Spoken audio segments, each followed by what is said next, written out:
Hello, hello. This is Henry Kramer, South Dakota weather enthusiast, coming to you live from our studio here. Going to give a few moments for everyone to join.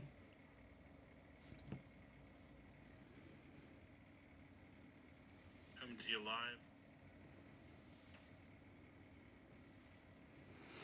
I'm going to wait for a few moments here.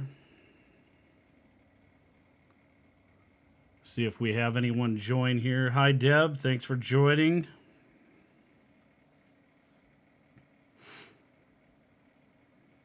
Going to give a few moments for a few more followers to join here.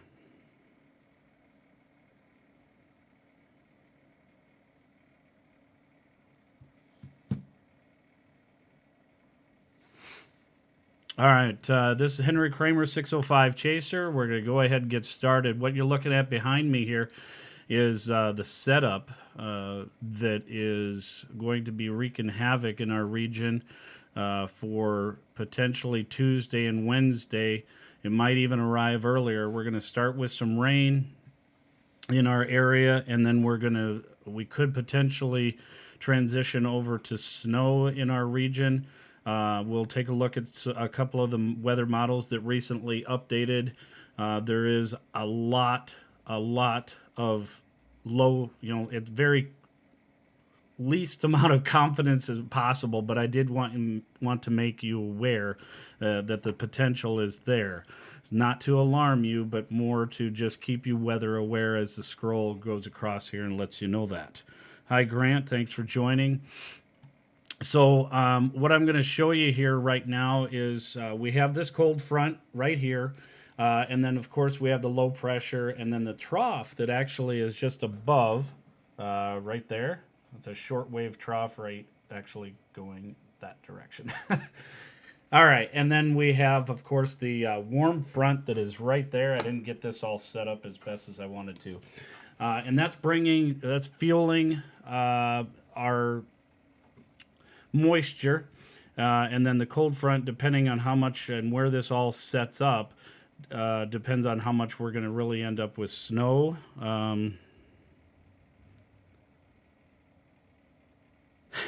not going to rain on your parade. That Saturday, there's not going to be any issues. Weather for Saturday and Sunday is great. We're just talking about for next week, Deb, so you're good. Let me go ahead and bring you up some of the weather models now that's going to end up telling you kind of how this looks. So here's what the temperatures, as you can see, if I get my pointer on here, the issue is that this is a look at Tuesday, 9Z, okay? 32 degrees. We're going to be looking at right at the freezing mark. So that's why we're concerned. We don't know which way this is really going to go yet. But if we take a look at some of the possibilities of our snow accumulation between now and then, this is what we're looking at for 9Z on March 22nd. Obviously, about 4 inches, just a very tight gradient. You guys have seen these types of systems before. It gets very difficult to figure out. Hi, Jamie. Hi, Jason. Thanks for joining. I appreciate all of you. So this tight gradient here, where that low pressure was, let's go back to that map again and take a look. Again, as you can see, this low pressure right here, it's going to be a tight gradient again. So we'll have to take a look and see how this is going to end up setting up. But this is just one of the models. If we go 9Z all the way over to our 23rd, we look at a potential, this is again just one model. Sioux Falls could be looking at 7.1 inches. And then as you get up here, it could be obviously less. But there is a tight gradient here, and that's what our concern is of where this is going to play out. Now, if you take a look at another model, we'll take a look at the GFS, same time frame. This is at the end of, this is at 00Z, Wednesday, March 23rd. This puts it more of the snow along the Mitchell, Huron, Aberdeen area. And then this is this 13 inches in the northern part of Nebraska over by Valentine area, or a little east of that, actually is, I think this is a little overdone, to be honest, but it remains to be seen, because as I stated, with this warm front that is going to be right here, it's going to be fueling quite a bit of moisture in. Let's take a look at that now, and we'll take a look back at the moisture, let me see here, precipitable water for that time frame. Not too bad. Let's take a look now and see the total precipitation possible. That helps us to figure out, and again, this is GFS model. This helps us to figure out, we're going to be looking at a lot of moisture potentially. But again, it all depends on the temperature that we're going to end up having. You know, how quickly is that temperature going to drop? If it ends up dropping pretty quick, we could end up seeing those larger totals in Sioux Falls, and of course in these areas. So this is something that you really need to be watching your weather, making sure that you keep informed on this. If not by us, then any other reputable outlet. Your weather stations, National Weather Service is a great source to use. The other, let me see if the NAM NST is all the way updated.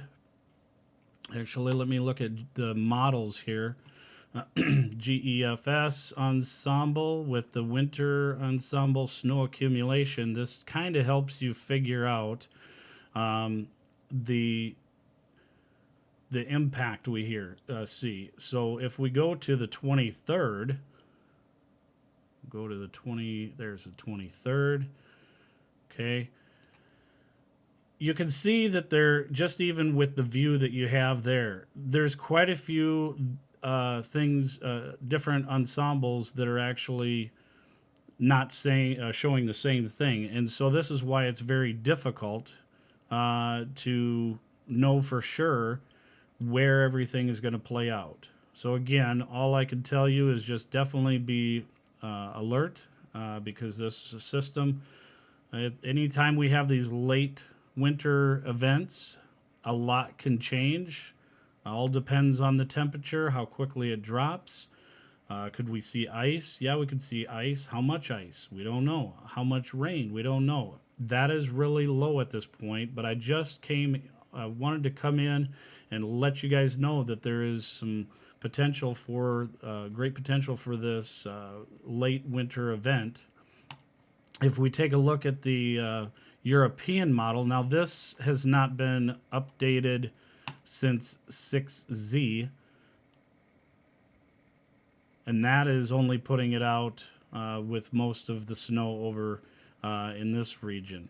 So, you know, that ends up, that's based on total snow accumulation using the Kuchera model ratios versus the 10-to-1 ratio that we typically look at. So again, here's NAM, North American model, but this is the total snow accumulation based on the 10-to-1 ratio of moisture versus, you know, how much moisture there's going to be, as well as that moisture turning into snow. So again, we've got a tight gradient here along that I-29 and south border, kind of to the northeast. That would probably be the more likelihood of the event, would be based on a North American model. The GFS model, if we go back to that, I honestly think that this is, again, a little bit overdone, but we'll find out as we get a little bit closer. So again, I'll let you guys go. I appreciate all of you for joining. Raymond, thank you for watching. Ground Effects, appreciate you watching. Jamie Decker.